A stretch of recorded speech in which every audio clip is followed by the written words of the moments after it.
We are on a quest to discover if a source field really does exist. And our investigation is starting to uncover surprising information. Dr. Cleve Baxter's research gives the compelling suggestion that all living things, bacteria, plants, insects, animals, birds, fish, and humans, are in some form of constant communication with one another.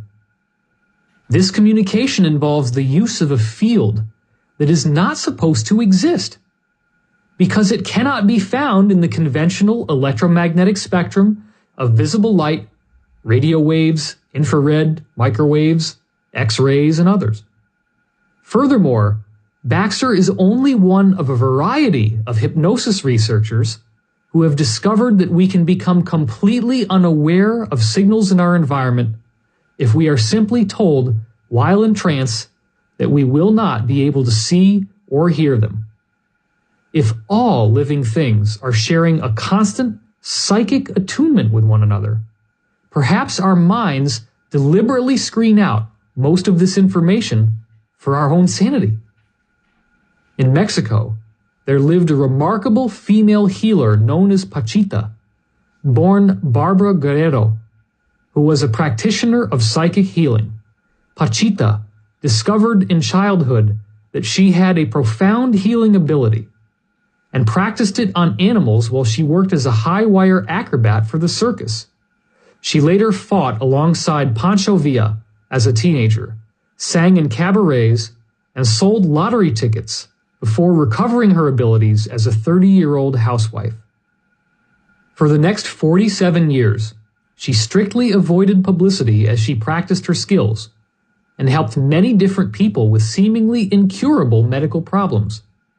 Only in late 1977 did she become open to the idea of her talents being scientifically studied and asked Dr. Andrea Puharich to investigate her psychic healing powers with a team of specialists from the United States. Carla Ruckert wrote firsthand of her healing treatment from Pachita in The Law of One, Book 1.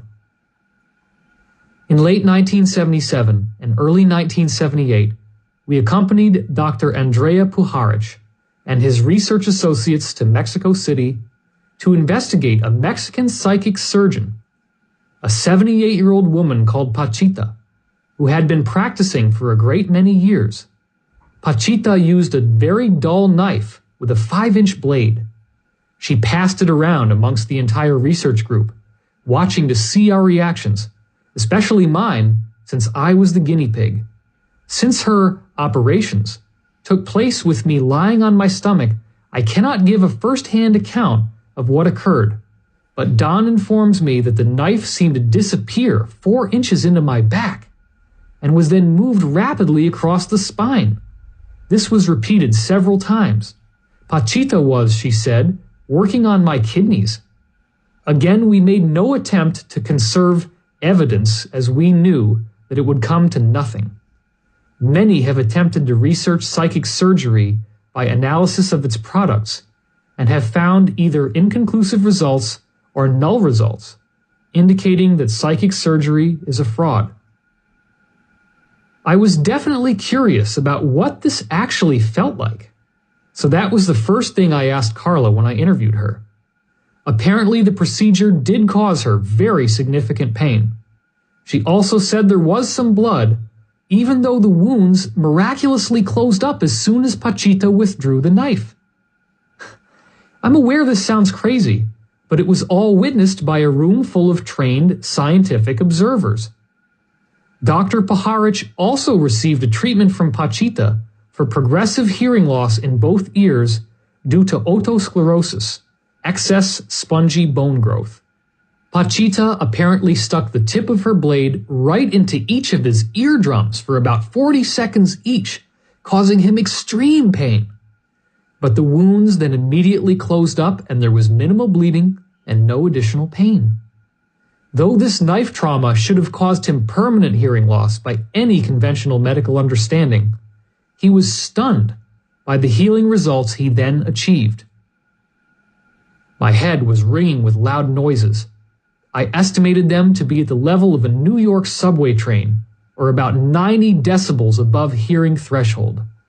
The noise was so loud that I could not discern speech of those around me, but I had no fear that I might be going deaf as a result of the procedure. Pachita gave me a tincture, contents unknown, and told me to put 1 drop in each ear daily.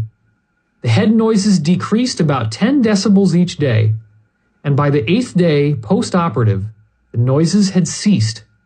My hearing, however, had become so keen that telephone conversations were painful, and I had to hold the earpiece away from my head to a comfortable distance. This hyperacusia lasted for about 2 weeks.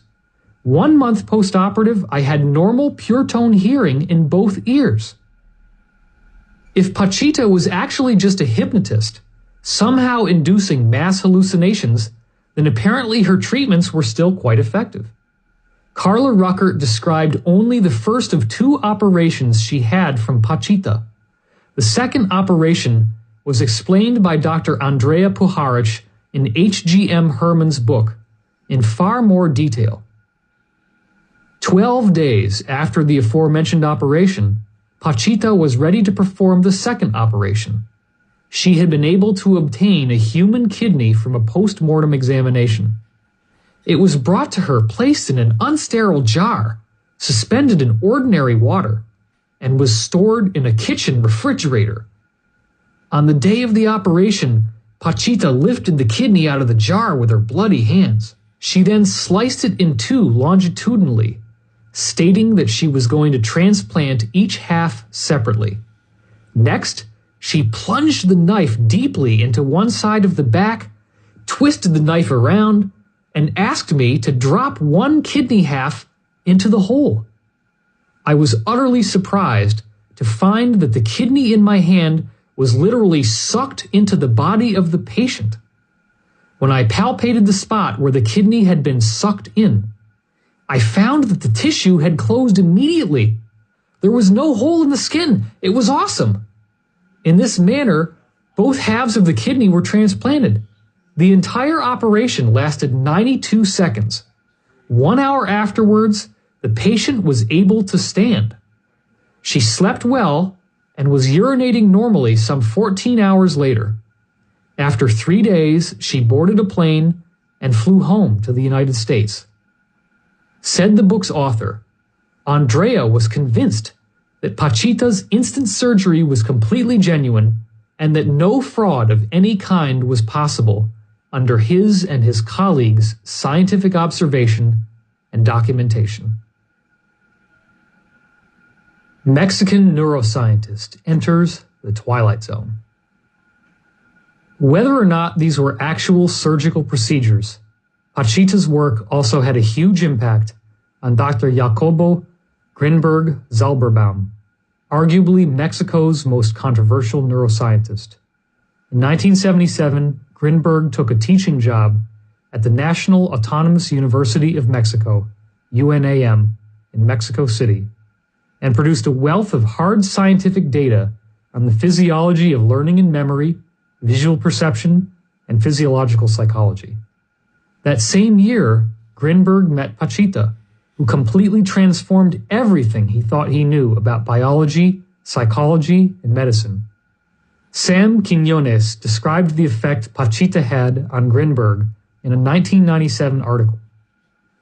According to Grinberg, Pachita performed successful surgery without anesthesia, using a mountain knife.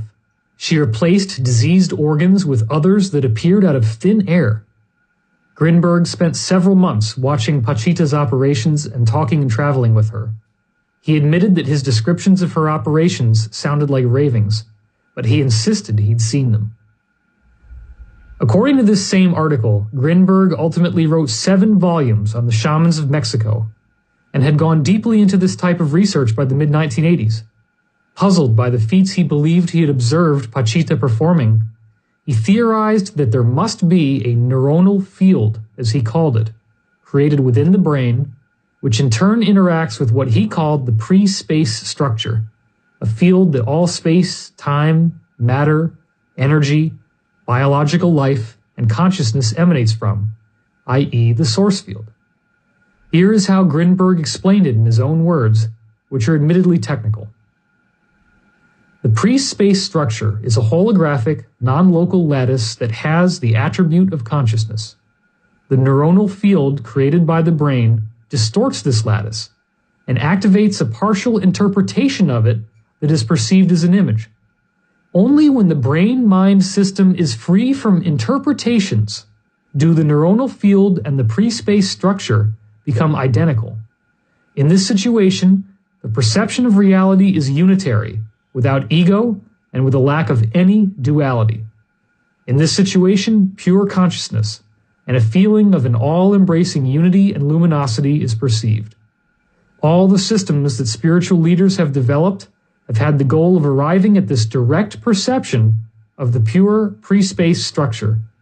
The science of consciousness that I would like to develop is a science that will try to understand, study, and research the above-mentioned ideas. Obviously, if such feats as Pachitas are even possible, very few people possess such abilities. In order to awaken the world to what our true potential might be, Grinberg knew he would need to start with something very simple and repeatable. His earliest experiments in this category began in 1987. Two people, usually a male-female couple, would sit and meditate together for 20 minutes to form a close bond with each other. They were then separated into two different rooms, each of which was shielded from any and all electromagnetic fields. Both participants' brainwaves would begin to noticeably synchronize, even while they were apart, and Grinberg could measure it on their EEG readouts. He also found that both hemispheres within each person's brain would show the same patterns, which normally only happens in deep meditation. Furthermore, the person who had the most coherent, well-organized brainwaves seemed to always win, exerting a greater influence upon the other. In 1994, Grinberg came up with an even more compelling way to demonstrate this effect. Most of the experiment was the same. Two people meditated together for 20 minutes and then went into separate shielded rooms. Now, however, he flashed bright lights in one participant's eyes, causing them to experience sudden shocks. Each time he ran the experiment, 100 different flashes of light were given at random. 25% of the time when he flashed the light in one person's eyes, the other person had a very similar brainwave shock at the exact same time. Grinberg's control subjects did not show any such connections. This was a stunning discovery, and the results were published in the prestigious peer-reviewed journal Physics Essays. A revolution in science seemed to be well underway. The source field was finally going mainstream in a rigorous, clinically verifiable fashion, taking Baxter's breakthroughs to the next level. This is when disaster struck. Shortly after the publication of his paper in 1994, Grinberg disappeared. He still has never been found, and there is even a Facebook page dedicated to tracking him down after all these years. His wife was seen a few times after his disappearance, the last time being in mid-1995, and her behavior indicated that she was extremely distressed about whatever had happened. Some people interpret this as a sign that she may have murdered her husband, but it is also possible that she was threatened that the same fate would happen to her if she didn't disappear for good.